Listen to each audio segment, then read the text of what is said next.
1967 മഹാരാഷ്ട്രയിൽ മുഹമ്മദ് സിദ്ദിഖ് എന്ന് പറയുന്ന ഒരു ബിസിനസ്മാൻ കൊല്ലപ്പെട്ട ഒരു കേസുണ്ട്. അന്ന് സിദ്ദിഖ് മാത്രമായിരുന്നില്ല കൊല്ലപ്പെട്ടത്. സിദ്ദിഖിന്റെ വീട്ടിലുണ്ടായിരുന്ന അദ്ദേഹത്തിന്റെ കുടുംബത്തിലെ 3 പേര് കൂടെ, അതായത് സിദ്ദിഖ് അടക്കം 4 പേരാണ് അന്ന് വളരെ ക്രൂരമായ രീതിയിൽ കൊല്ലപ്പെട്ടത്.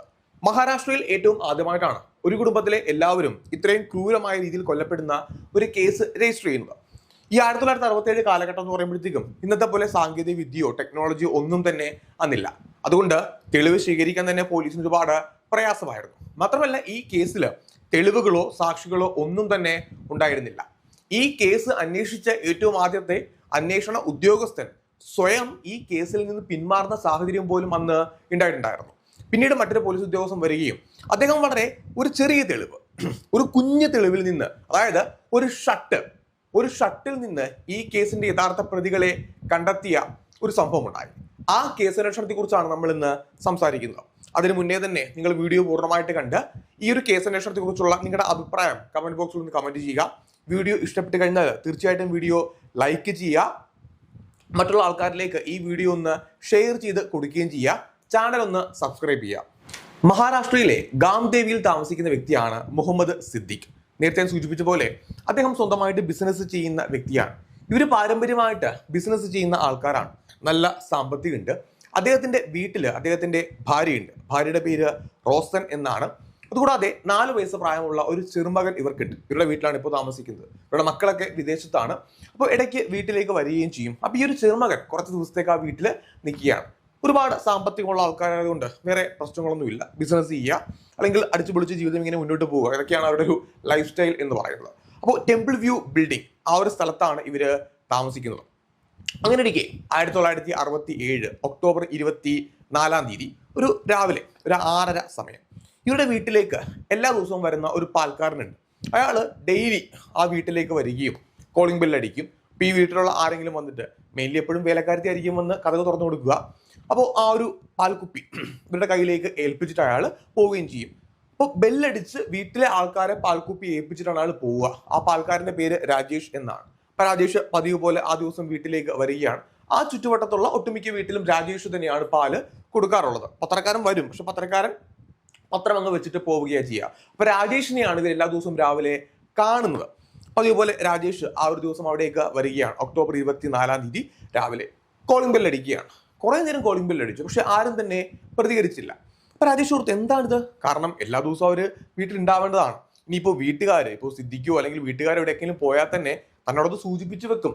വേലക്കാരത്തി ഉണ്ടെങ്കിൽ വേലക്കാരത്തി ഇപ്പോഴും കാണുകയും ചെയ്യും. വേലക്കാരത്തി ഇല്ലാത്ത സാഹചര്യം വരാറില്ല. അപ്പോൾ ആരും ഇല്ലെങ്കിൽ നേരത്തെ പറയാറുണ്ട്, പക്ഷെ എവിടെയും പോകുമെന്ന് പറഞ്ഞിട്ടില്ല. ആരും വന്ന് കഥക് തുറക്കുന്നുമില്ല. അപ്പൊ രാജേഷ് എന്ത് ചെയ്തു? ആ ഒരു പാൽക്കുപ്പി വീടിന്റെ മുറ്റത്ത് വെച്ചിട്ട് അയാൾ പോവുകയും ചെയ്തു. മറ്റുള്ള വീട്ടിലേക്ക് പോവുകയാണ്. അങ്ങനെ ആ ഒരു ദിവസം കടന്നുപോയി. പിറ്റേ ദിവസം രാവിലെ രാജേഷ് വീണ്ടും അതേ സ്ഥലത്ത് തന്നെ വരികയാണ്.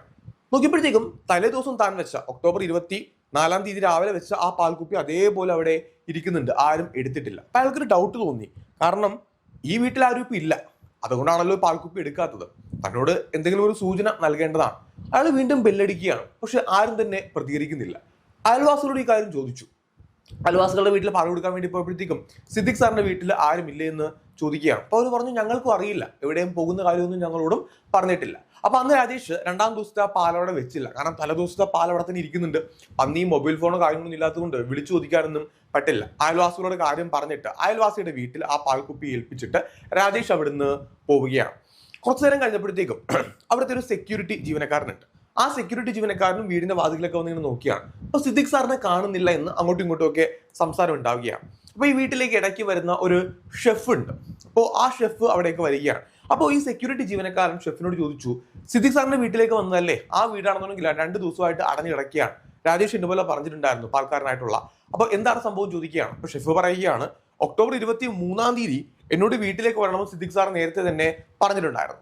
അതുപ്രകാരമാണ് ഞാൻ വീട്ടിലേക്ക് വന്നത്. പക്ഷെ ഞാൻ വീട്ടിലേക്ക് വന്ന സമയത്ത് വീടാണെന്നുണ്ടെങ്കിൽ അടഞ്ഞു കിടക്കുകയാണ്. ഞാൻ വീണ്ടും ഇപ്പോൾ ഒരിക്കൽ കൂടെ വന്ന് നോക്കിയാണ് അവിടെ ആരെങ്കിലും ഉണ്ടോ എന്ന്. പക്ഷെ ആരും തന്നെ ഞാൻ കാണുന്നില്ല എന്ന് പറയുകയാണ്. ഇവർക്കൊരു സംശയം തോന്നുകയാണ്. കാരണം എവിടേക്കെങ്കിലും സിദ്ദിഖും ഫാമിലിയും കൂടെ പോകാനാണെന്നുണ്ടെങ്കിൽ ഒക്ടോബർ 23-ാം തീയതി ഈ ഷെഫിനോട് അങ്ങോട്ട് പറയേണ്ട ഒരാവശ്യമില്ല.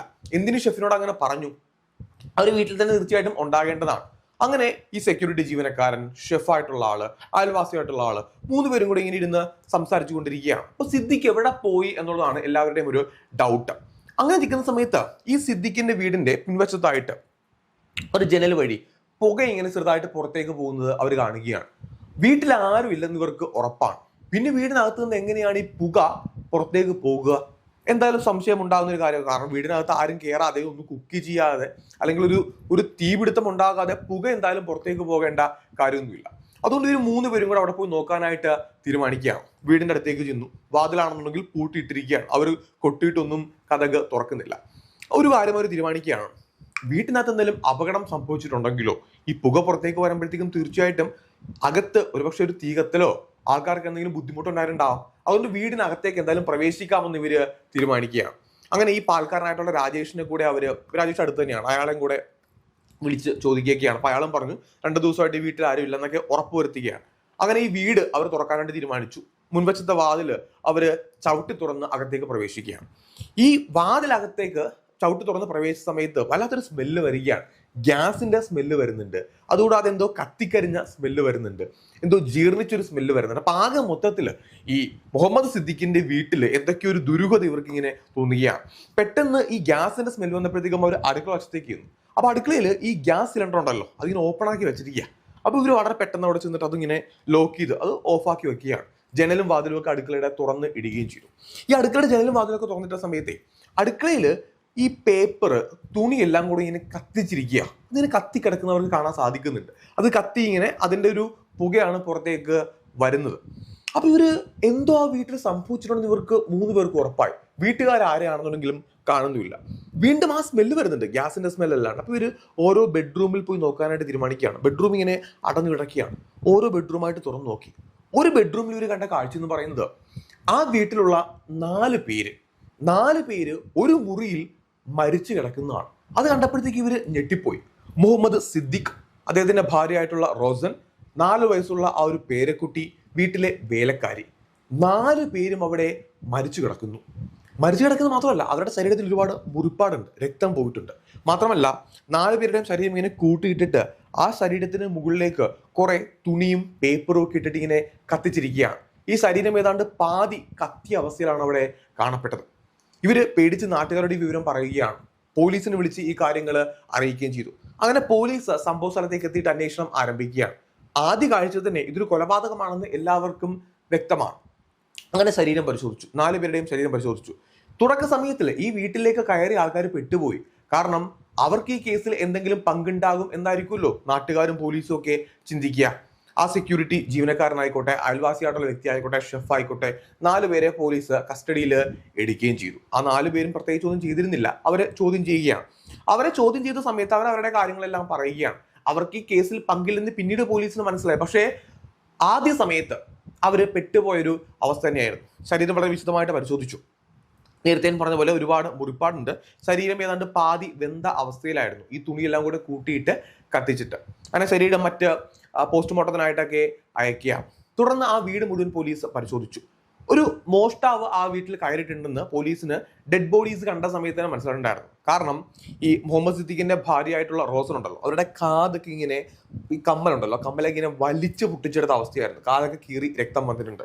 ശരീരത്തിൽ ആരുടെയും, സിദ്ദിഖിന്റെ ആയിക്കോട്ടെ, ഭാര്യയുടെ ആയിക്കോട്ടെ, ആ കുഞ്ഞിന്റെ ആയിക്കോട്ടെ, ശരീരത്തിൽ സ്വർണ്ണാഭരണങ്ങൾ ഒന്നും തന്നെ ഇല്ല.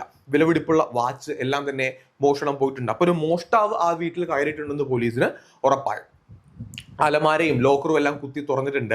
അതിൽ നിന്ന് പണം അല്ലെങ്കിൽ മറ്റു വിലപിടിപ്പുള്ള സാധനങ്ങൾ, വസ്ത്രങ്ങൾ, ആ വീട്ടിലുള്ള എല്ലാ വസ്ത്രങ്ങളും കൂട്ടിയിട്ട് ഇവര് കത്തിച്ചിട്ടുണ്ട്. കുറെ വസ്ത്രമൊന്നും കാണാനും ഇല്ല. പിന്നെ പണം വെക്കുന്ന ലോക്കറൊക്കെ കുത്തി തുറന്നിട്ടുണ്ട്. മോഷ്ടാക്കൾ ആ വീട്ടിൽ കയറിയിട്ടുണ്ടെന്ന് പോലീസും ഉറപ്പായി. പക്ഷേ മുൻവശത്തെയും പിൻവശത്തെയും വാതിൽ കുത്തി തുറന്നിട്ടില്ല. പിന്നെ എങ്ങനെയും മോഷ്ടാക്കൾ വീടിന്റെ അകത്തേക്ക് പ്രവേശിച്ചു? നിങ്ങളൊന്ന് ആലോചിക്കണം, അന്ന് CCTV ക്യാമറ എവിടെയില്ല. പ്രത്യേകിച്ച് തെളിവുകൾ കണ്ടെത്തുക എന്ന് പറയുമ്പോഴത്തേക്കും ഈ ഒരു കേസിനകത്ത് ഇപ്പോൾ ഓൾറെഡി മരണപ്പെട്ടിട്ട് ദിവസങ്ങൾ കഴിഞ്ഞിട്ടുണ്ട്. അപ്പോൾ തെളിവുകൾ സ്വീകരിക്കുക എന്ന് പറയുന്നത് പോലീസിന് ഭയങ്കര ദുഷ്കരമായിട്ടുള്ള ഒരു കാര്യമാണ്. രക്തം പോയിട്ടുണ്ട്. അപ്പോൾ ആ രക്തക്കറകൾ പോലീസ് ശേഖരിക്കുകയാണ്. ഫിംഗർ പ്രിന്റ്സ് പോലീസ് പരിശോധിക്കുകയുണ്ടായി. അപ്പോൾ ആ വീട്ടിൽ നിന്ന് ഈ മരണപ്പെട്ട ആൾക്കാരുടെ അല്ലാതെ വേറെ ഫിംഗർ പ്രിന്റ് പോലീസിന് ലഭ്യമായിട്ടുണ്ടായിരുന്നു. ആ ഫിംഗർ പ്രിന്റ് ഈ വീട്ടിലേക്ക് കയറിയ ഷെഫ് അല്ലെങ്കിൽ അയൽവാസി, സെക്യൂരിറ്റി, ഇവരുടേതായിട്ട് മാച്ച് ചെയ്ത് നോക്കി. അവരുടേതായിട്ട് മാച്ച് ചെയ്യുന്നില്ല. അപ്പോൾ ഏതോ മോഷ്ടാക്കളുടെ ഫിംഗർ പ്രിന്റ്സ് ആണെന്ന് പോലീസിന് മനസ്സിലായിട്ടുണ്ടായിരുന്നു. 2 പേരുടെ ഫിംഗർ പ്രിന്റ് ആണ് അവിടെ ഉണ്ടായിരുന്നത്. അതായത് ഒന്നിൽ കൂടുതൽ ആൾക്കാർ, മേ ബി 2 പേരായിരിക്കാം ആ വീട്ടിലേക്ക് മോഷണത്തിനായിട്ട് വന്നിട്ടുണ്ടാവുക. അങ്ങനെ ഈ കേസ് ഏറ്റവും ആദ്യം അന്വേഷിച്ചത് ശിവാജി എന്ന് പറയുന്ന ഒരു പോലീസ് ഉദ്യോഗസ്ഥനാണ്. ഈ ശിവാജി പോലീസ് ഉദ്യോഗസ്ഥൻ ഡീറ്റെയിൽസ് എല്ലാം ശേഖരിക്കുകയാണ്.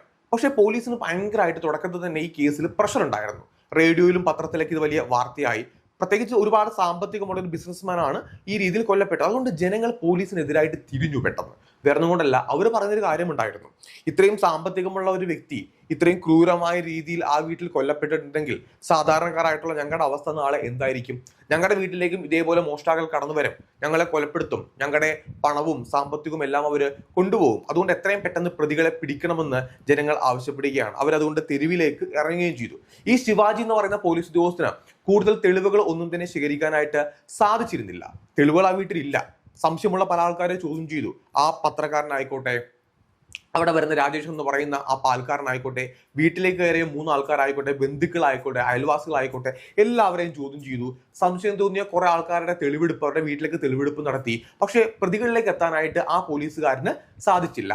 മാത്രമല്ല, കേസ് അന്വേഷണം ഒരു രീതിയിലും മുന്നോട്ട് പോകാത്ത ഒരു സാഹചര്യമായിരുന്നു. കാരണം ഇനി ആരെ ചോദ്യം ചെയ്യും, അല്ലെങ്കിൽ ഇനി എന്ത് തെളിവ് ശേഖരിക്കും, ഒന്നിനും പറ്റാത്ത ഒരവസ്ഥ. അങ്ങനെ ഈ കേസ് അന്വേഷിച്ച ശിവാജി എന്ന് പറയുന്ന പോലീസ് ഉദ്യോഗസ്ഥനും അദ്ദേഹത്തിന്റെ മേലുദ്യോഗസ്ഥനെ നേരിട്ട് പോയി കാണുകയാണ്. തനിക്ക് ഈ കേസ് അന്വേഷണവുമായിട്ട് ഇനി മുന്നോട്ട് പോകാൻ സാധിക്കില്ല എന്ന് അദ്ദേഹം കൈപ്പടയിൽ എഴുതി കൊടുത്തു. ഒരു റിക്വസ്റ്റായിട്ട് പറയുകയും ചെയ്തു, മറ്റാർക്കെങ്കിലും ഈ കേസ് അന്വേഷണം കൈമാറണം. കാരണം തെളിവുകളില്ല, മാത്രമല്ല സാക്ഷികളില്ല. അദ്ദേഹത്തിന് എങ്ങനെ ഈ കേസ് അന്വേഷണം മുന്നോട്ട് കൊണ്ടുപോകണമെന്ന് അറിയില്ല. മാത്രമല്ല, ജനങ്ങളാണെന്നുണ്ടെങ്കിൽ അദ്ദേഹത്തിന് എതിരായിട്ട് അല്ലെങ്കിൽ പോലീസുകാർക്ക് എതിരായിട്ട് ഒരുപാട് സ്ട്രൈക്ക് എല്ലാം തന്നെ നടത്തുന്നുണ്ട്. ആ പ്രശ്നം അദ്ദേഹത്തിന് വല്ലാണ്ട് ഉണ്ടായിരുന്നു. അങ്ങനെ ക്രൈംബ്രാഞ്ചിലുള്ള പുതിയൊരു ഉദ്യോഗസ്ഥന് ഈ കേസ് കൈമാറുകയാണ്. അദ്ദേഹത്തിന്റെ പേര് വിദ്യുനാഥ് സ്വാമി എന്നായിരുന്നു. ഈ വിദ്യുനാഥ് സ്വാമി എന്ന് പറയുന്നത് മുംബൈയിലെ ഷെർലക് ഹോംസ് എന്ന് അറിയപ്പെടുന്ന ഒരു വ്യക്തിയായിരുന്നു. ഈ ഷെർലക് ഹോംസിനെ കുറിച്ച് നിങ്ങൾക്ക് എല്ലാവർക്കും തന്നെ നന്നായിട്ട് അറിയാം. ഒരു കഥാപാത്രമാണ്, ഒരു ബുക്കിലെ കഥാപാത്രമാണ്. ആ കഥാപാത്രം വളരെ പെട്ടെന്ന് ചെറിയ തെളിവ് എന്തെങ്കിലും കിട്ടിക്കഴിഞ്ഞാൽ വളരെ പെട്ടെന്ന് കേസ് അന്വേഷിച്ച് കണ്ടെത്തുന്ന ഒരു വ്യക്തിയാണ്.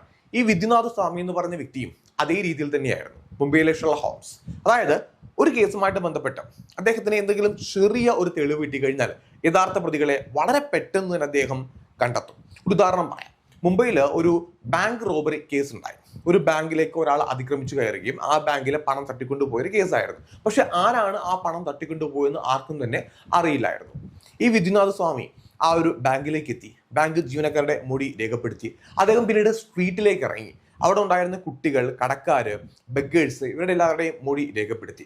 എന്നിട്ട് അദ്ദേഹം അതിൽ നിന്ന് ഒരു തെളിവ് ശേഖരിക്കുകയും യഥാർത്ഥ പ്രതിയെ വെറും ഒറ്റ ദിവസം കൊണ്ട് കണ്ടെത്തുകയും ചെയ്തു. ആ സ്ട്രീറ്റിലുള്ള ഒരാൾ തന്നെയായിരുന്നു ആ ഒരു മോഷണം നടത്തിയിരുന്നത്. അപ്പോൾ ഇത്തരത്തിലുള്ള ഒരുപാട് കേസുകളുണ്ട്. അദ്ദേഹം ഏതൊക്കെ കേസുകളാണോ അന്വേഷിച്ചിട്ടുള്ളത് ആ കേസിൽ എല്ലാത്തിലും പ്രതികളെ കണ്ടെത്താനായിട്ട് സാധിച്ചിട്ടുണ്ട്. അങ്ങനെ വിദ്യുനാഥ് സ്വാമിക്ക് ഈ കേസ് കൈമാറുകയാണ്. അദ്ദേഹത്തിന് മുന്നിലുണ്ടായിരുന്ന പ്രധാനപ്പെട്ട വെല്ലുവിളി എന്ന് പറയുന്നത് ഈ കേസിൽ എന്തെങ്കിലും ഒരു ചെറിയ തെളിവ് ശേഖരിക്കാൻ സാധിക്കുക എന്നതായിരുന്നു. പോലീസ് ഓൾറെഡി എടുത്തു വെച്ചിരുന്ന കുറച്ച് തെളിവുണ്ടെന്ന് നേരത്തെ പറഞ്ഞല്ലോ.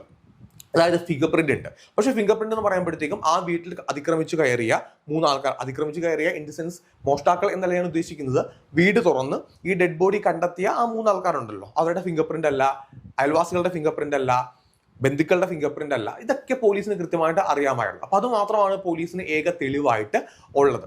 പിന്നെ ഈ മുഹമ്മദ് സിദ്ദിഖ് എന്ന് പറയുന്ന ആ വ്യക്തി, അദ്ദേഹം ഒരു ബിസിനസ്മാൻ ആയതുകൊണ്ട് ശത്രുക്കൾ ഉണ്ടാകുക എന്ന് പറയുന്നത് സ്വാഭാവികമാണ്, വലിയ ബിസിനസ്മാൻ ആയതുകൊണ്ട്. പക്ഷേ ഒരു ശത്രുവിലേക്ക് അദ്ദേഹത്തെ കൊലപ്പെടുത്താൻ ശത്രുതയുള്ള ഒരു വ്യക്തി, അത് പോലീസിനെ കണ്ടെത്താനായിട്ട് സാധിച്ചിട്ടുമില്ല. അപ്പോൾ ഒരു രീതിയിലും ഒരു തെളിവ് ഇദ്ദേഹത്തിനും ഇല്ല. പിന്നെ അദ്ദേഹം ആ വീട് മുഴുവൻ ഒരിക്കൽ കൂടെ അരിച്ച് പെറുക്കുകയാണ്. ആ വീട്ടിൽ നിന്ന് എന്തെങ്കിലും ഒരു തെളിവ് കിട്ടണം. അപ്പൊ അദ്ദേഹത്തിന് മുന്നിലേക്ക് 1-2 കാര്യങ്ങൾ വരികയാണ്. ഈ ഷെർലക് ഹോംസ് ഓരോ കേസ് അന്വേഷിക്കുമ്പോൾ ആലോചിക്കുന്ന പോലെ അദ്ദേഹത്തിന്റെ മനസ്സിലേക്ക് കുറച്ച് കാര്യങ്ങൾ വരികയാണ്. ഈ വീട് കുത്തി തുറന്നിട്ടില്ല. ഇപ്പൊ ഏതെങ്കിലും ഒരു മോഷ്ടാവാണ്, പ്രത്യേകിച്ച് ഈ 1967 കാലഘട്ടത്തെ മോഷ്ടാക്കൾ എന്നൊക്കെ പറയുമ്പോഴത്തേക്കും അവർ വീടിന്റെ വാതിൽ കുത്തി തുറന്നായിരിക്കും അകത്തേക്ക് പ്രവേശിക്കുക. ഇവിടെ മുൻവശത്തെയും പിൻവശത്തെയും വാതിൽ കുത്തി തുറന്നിട്ടേയില്ല. അതിനർത്ഥം ഈ വീട്ടുകാരുമായിട്ട് വളരെ അടുപ്പമുള്ള അല്ലെങ്കിൽ അറിയാവുന്ന ഏതോ വ്യക്തികളാണ്. ഫിംഗർ പ്രിന്റ് അനുസരിച്ച് 2 ആൾക്കാരാണ് ആ വീട്ടിലേക്ക് എത്തിയിട്ടുള്ളത്. ഒന്നെങ്കിൽ സിദ്ദിഖോ അല്ലെങ്കിൽ ആ വീട്ടിലുള്ള ആരോ വാതിൽ അവർക്ക് വേണ്ടി തുറന്നു കൊടുത്തിട്ടുണ്ട്. അല്ലാന്നുണ്ടെങ്കിൽ തീർച്ചയായിട്ടും വാതിൽ കുത്തി തുറന്നേനെ. അപ്പോ സ്ഥിരം മോഷണം ചെയ്യുന്ന വ്യക്തികളല്ല ഈ ഒരു കൊലപാതകത്തിന്റെ പിന്നില്, അടുപ്പമുള്ള ഏതോ വ്യക്തികളാണ്. അത് ഒരു തെളിവായിട്ടൊരു നിഗമനമായിട്ട് അദ്ദേഹം എടുത്ത് വെക്കുകയാണ്. മറ്റൊരു കാര്യം എന്ന് പറയുന്നത് ആ വീട്ടിലുള്ള എല്ലാ വിലപിടിപ്പുള്ള സാധനവും പോയിട്ടുണ്ട്. ഈ തുണികളെല്ലാം തന്നെ കൂട്ടിയിട്ട് കത്തിച്ചിട്ടുമുണ്ട്. ഈ മോഷ്ടാക്കളാണെന്നുണ്ടെങ്കിൽ എന്തിന് ഈ തുണികളെല്ലാം തന്നെ കൂട്ടിയിട്ട് കത്തിക്കണം? അതും എല്ലാ മോഷ്ടാക്കളും ചെയ്യുന്ന കാര്യമല്ല. പിന്നെ ആ വീട്ടിലുള്ള 4 പേരെയും കൊലപ്പെടുത്തിയിരിക്കുകയാണ്. മോഷ്ടാക്കളാണെന്നുണ്ടെങ്കിൽ വീട്ടിലെത്തുക, മോഷ്ടിക്കുക, വളരെ പെട്ടെന്ന് തിരികെ പോകുന്നതായിരിക്കും അവർ ചെയ്യുക. ഒരിക്കലും കൊലപാതകം എന്ന് പറയുന്നത് അവർക്ക് ആവശ്യമാണെന്നുണ്ടെങ്കിൽ മാത്രമേ ഒരു കൊലപാതകം ചെയ്തു പോവുകയുള്ളൂ. അല്ലാന്നുണ്ടെങ്കിൽ എല്ലാവരെയും കൊല്ലുക എന്നുള്ളത് അവരുടെ ഒരു മോട്ടീവ് ആയിരിക്കില്ല. ഇവിടെ വെറും 4 വയസ്സ് പ്രായമുള്ള കുഞ്ഞിനെ ഉൾപ്പെടെ അവര് കൊന്നു കളഞ്ഞിട്ടുണ്ട്. അതായത് കൊലപ്പെടുത്താൻ കൂടിയാണ് അവരവിടേക്ക് വന്നിട്ടുള്ളത്. മോഷണം മാത്രമല്ല, കൊലപാതകം അവരുടെ ലക്ഷ്യമായിരുന്നു. കരുതിക്കൂട്ടി ചെയ്തൊരു കൊലപാതകമാണെന്ന് കൂടെ അവർ പോലീസുകാർക്ക് ഉറപ്പായി. പക്ഷെ അപ്പോഴും പ്രതികൾ ആരാണെന്ന് അവർക്ക് അറിയില്ല. ആ വീട് മുഴുവൻ വീണ്ടും അന്വേഷിക്കുകയാണ്. പ്രത്യേകിച്ച് തെളിവൊന്നുമില്ല. പോലീസ് എടുത്തു വെച്ച തെളിവുകൾ പരിശോധിക്കുകയാണ്. അപ്പോൾ ആ തെളിവിനകത്ത് 2 ഷർട്ട് ഉണ്ടായിരുന്നു. ഈ ഷർട്ട് എന്ന് പറയുമ്പോൾ രക്തക്കറയോട് കൂടിയിട്ടുള്ള 2 ഷർട്ടുകളാണ്. അപ്പോൾ ആ ഷർട്ട് പ്രധാനപ്പെട്ട തെളിവല്ലെന്ന് പോലീസ് അങ്ങ് വെക്കുകയാണ്. ക്രൈം സ്പോട്ടിലേക്ക് വീണ്ടും അദ്ദേഹം എത്തുകയാണ്. ആ ഷർട്ട് അവിടെ ഉണ്ട്. അപ്പോൾ ആ ഷർട്ട് പരിശോധിച്ചപ്പോഴത്തേക്കും അതിനകത്ത് സിദ്ദിഖിന്റെ ആ ബ്ലഡ് ഒക്കെയാണ് ആയിരിക്കുന്നത്. കാരണം സിദ്ദിഖിന്റെ ശരീരത്തിലാണ് ഏറ്റവും കൂടുതൽ മുറിവുണ്ടായിരുന്നത്. ഒരുപാട് രക്തം അദ്ദേഹത്തിന്റെ ശരീരത്തിൽ നിന്ന് പോയിട്ടുണ്ട്. മേ ബി ആ വീട്ടിലുണ്ടായിരുന്ന ഒരു ഷർട്ടായിരിക്കാം. കാരണം സിദ്ദിഖിന്റെ ആണല്ലോ അവിടെ ആ ഒരു ബ്ലഡ് ഇങ്ങനെ ശരീരത്തിൽ പിടിച്ചിരിക്കുക, ഷർട്ടിൽ പിടിച്ചിരിക്കുക. അതുകൊണ്ട് അത് എന്തിനാണ് ആ ഷർട്ട് എടുത്ത് വെക്കുന്നത്? അപ്പോൾ ഈ വിധിനാഥ സ്വാമി ആ ഷർട്ട് പരിശോധിക്കുകയാണ്. അപ്പോൾ ആ വീട്ടിലുണ്ടായിരുന്ന സിദ്ദിഖിന്റെ വേറെ ഷർട്ടുകളെല്ലാം തന്നെ കുറെ കാണാതെ പോയിട്ടുണ്ട്, കുറെ കത്തിച്ചിട്ടുണ്ട്, അങ്ങനെ നിൽക്കുകയാണ്. അപ്പൊ അദ്ദേഹം ഉപയോഗിക്കുന്ന കുറെ ഷർട്ട് ഉണ്ട്. അപ്പൊ അതിന്റെ ഒരു ബ്രാൻഡ് പാറ്റേൺ അതിങ്ങനെ പരിശോധിക്കുകയാണ്. അങ്ങനെ നിൽക്കുമ്പോൾ സിദ്ദിഖ് നല്ല സാമ്പത്തികമുള്ള വ്യക്തിയാണ്. അദ്ദേഹം ഉപയോഗിക്കുന്ന ഷർട്ടിന്റെ പാറ്റേൺ അല്ലെങ്കിൽ ആ ഷർട്ടിന്റെ ബ്രാൻഡ് അല്ല ഈ 2 ഷർട്ടുകൾക്ക്. കുറച്ചുകൂടെ വില കുറഞ്ഞ അല്ലെങ്കിൽ വിലയില്ലാത്ത സാധാരണ ആൾക്കാർ ഉപയോഗിക്കുന്ന ഷർട്ടുകളാണ്. ഇത് സിദ്ദിഖിന്റെ ഷർട്ട് അല്ല എന്ന് വിദ്യാനാഥ സ്വാമിക്ക് ഉറപ്പായി. ബ്ലഡ് അദ്ദേഹത്തിന്റെയാണ്, പക്ഷെ ഷർട്ട് അദ്ദേഹത്തിന്റെ അല്ല, വേറെ ബ്രാൻഡാണ്. ഇത് 2 മാത്രം. ബാക്കിയെല്ലാം തന്നെ വില കൂടിയ ബ്രാൻഡുകളാണ്. ഈ ഷർട്ട് പിന്നെ എവിടെ അങ്ങനെ വന്നു? അപ്പൊ അദ്ദേഹത്തിന് ഒരു ചിന്ത തോന്നുകയാണ്. മേ ബി ഈ കൊലപാതകം ചെയ്ത ആ വ്യക്തികളുണ്ടല്ലോ, അവര് 2 പേര് ഉപയോഗിച്ചിരുന്ന ഷർട്ടുകളായിരിക്കാം ഇത്. അവരുടെ ശരീരത്തിൽ രക്തക്കറ പറ്റിപ്പിടിച്ചപ്പോഴത്തേക്കും അല്ലെങ്കിൽ ബ്ലഡ് ആയ സമയത്ത് ഈ ഷർട്ട് വിട്ടവർക്ക് പുറത്തേക്ക് പോകാനായിട്ട് സാധിക്കില്ല. ആൾക്കാർ എന്താണെന്ന് വെച്ച് ചോദിക്കും കണ്ടു കഴിഞ്ഞാൽ തീർച്ചയായിട്ടും. അതുകൊണ്ട് അവര് ഈ ഷർട്ട് ഇവിടെ ഉപേക്ഷിച്ചിട്ട് സിദ്ദിഖിന്റെ ഷർട്ട് ഇട്ടുകൊണ്ട് അവർ പുറത്തേക്ക് പോയതായിരിക്കാം. അങ്ങനെ അനുമാനത്തിലേക്ക് അദ്ദേഹം വരികയാണ്. ആ ഷർട്ട് ഇങ്ങനെ പരിശോധിക്കുകയാണ്. അപ്പൊ അതിനകത്ത് അതിന്റെ ബ്രാൻഡ് നെയിം ഒന്നും നോക്കുന്നില്ല, വേറെ എന്തെങ്കിലും ഒരു തെളിവ് കിട്ടുമെന്ന് നോക്കിയാണ്. ആ ഷർട്ട് മുഴുവൻ നോക്കിയപ്പോഴത്തേക്കും അതിനകത്ത് ഒരു കോഡ്, ഈ ബാർ കോഡ് പോലത്തെ ഒരു കോഡ് ഇങ്ങനെ കാണുകയാണ്. 2 ഷർട്ടിലും ആ കോഡ് ഉണ്ട്. 2 ഷർട്ടിലും ഒരു ഇംഗ്ലീഷ് ആൽഫബറ്റോട് കൂടിയിട്ടുള്ള AIZ അങ്ങനെയൊക്കെയുള്ള കോഡുകളാണ്. അപ്പോൾ 2 ഷർട്ടിലും 2 കോഡുകളാണ്. അതൊരിക്കലും ഒരു ബ്രാൻഡ് നെയിം അല്ല, ഒരു കടയുടെ പേരല്ല. കാരണം വ്യത്യസ്തമായിട്ടുള്ള കോഡുകളാണ്. പക്ഷെ ആ കോഡിൽ ഉപയോഗിച്ചിരിക്കുന്ന ലെറ്റേഴ്സ് സെയിം ആയിരുന്നു. അപ്പോൾ ഒരേ സ്ഥാപനത്തിലെ കോഡാണ്. ആ സ്ഥാപനത്തിൽ ഇതേപോലൊരു കോഡ് ആ ഷർട്ടിൽ ഇങ്ങനെ അടിച്ചു വെക്കുന്നുണ്ട്. അത് എന്തുകൊണ്ടായിരിക്കാമെന്ന് അവർ അന്വേഷിക്കുകയാണ്. അങ്ങനെ നോക്കിയപ്പോഴത്തേക്കും ഈ മുംബൈയിലേക്ക് ലോണ്ടറി വാഷിന് കൊടുക്കുമ്പോഴത്തേക്കും അവര് ഈ ഷർട്ട് മാറിപ്പോകാതിരിക്കാനായിട്ട് അവരുടെ കസ്റ്റമേഴ്സിന് എപ്പോഴും ഒരു ബാർ കോഡ് അല്ലാന്നുണ്ടെങ്കിൽ ഇതേപോലെ ഒരു കോഡ് ഇട്ട് വെക്കാറുണ്ട്. അപ്പോൾ ലോണ്ടറി ഷോപ്പിൽ കൊടുത്ത ഒരു ഷർട്ട് ആയിരിക്കാം ഇതെന്ന് അദ്ദേഹത്തിന് മനസ്സിലായി.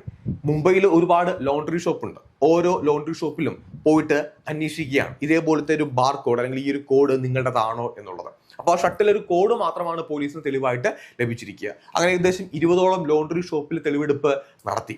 എല്ലാവരും പറയുന്നത് ഞങ്ങളുടെ കോഡല്ല എന്നാണ് പറയുന്നത്. ഒടുവിൽ ഒരു ഷോപ്പിൽ നിന്ന് ആ നഗരത്തിലുള്ള അല്ലെങ്കിൽ ആ സ്ട്രീറ്റിലുള്ള ഷോപ്പുകൾ മാത്രമല്ല, ആ സ്ട്രീറ്റിന് പുറത്തുള്ള ആ നഗരത്തിന് പുറത്തുള്ള മറ്റ് ലോണ്ടറി ഷോപ്പിലും അന്വേഷണം നടത്തിയിട്ടുണ്ടായിരുന്നു. ഒടുവിൽ ഒരു ഷോപ്പിൽ നിന്ന് അവർ പറയുകയാണ് ഞങ്ങളുടെ ഷോപ്പിലെ കോഡാണിത്, ഞങ്ങളാണ് ഇവിടെ ഇങ്ങനെ ഒരു കോഡ് വെക്കാറുള്ളത്. കാരണം ഷർട്ട് മാറിപ്പോകാതിരിക്കാനായിട്ട് ഞങ്ങളുടെ കസ്റ്റമേഴ്സിന് എപ്പോഴും ഇങ്ങനെ ഒരു കോഡ് കൊടുക്കാറുണ്ട്.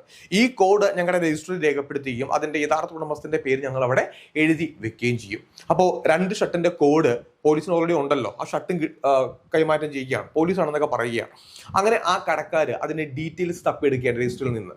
ഈ ഷർട്ടിന്റെ യഥാർത്ഥ ഉടമസ്ഥരുടെ പേര് കിട്ടി. 2 പേരാണ്. ഒന്ന് ആസാദ്, മറ്റൊന്ന് ബക്കർ ഹസൻ. ഈ 2 ആൾക്കാരുടെ ഷർട്ടായിരുന്നു അത്. അവരവിടെ സ്ഥിരമായിട്ട് ലോണ്ടറി വാഷിന് കൊടുക്കുന്ന ആൾക്കാരാണ്. അപ്പോൾ രജിസ്റ്ററിനകത്ത് അവരുടെ പേരുണ്ട്, പക്ഷെ അവരുടെ മുഖമോ കാര്യങ്ങളൊന്നുമില്ല. പക്ഷേ അവരുടെ അഡ്രസ്സ് അവിടെ എഴുതി വെച്ചിട്ടുണ്ടായിരുന്നു. കാരണം ഈ ലോണ്ടറി ഷോപ്പിന് പോകുമ്പോഴത്തേക്കും അഡ്രസ്സ് കൂടെ എഴുതി വെക്കും രജിസ്റ്ററിനകത്ത്. അങ്ങനെ അഡ്രസ്സ് കിട്ടുകയാണ്. പോലീസ് ഉദ്യോഗസ്ഥർ ഇത് 2 പേരെയും നേരിട്ട് വീട്ടിലേക്ക് എത്തി പിടികൂടുകയാണ്.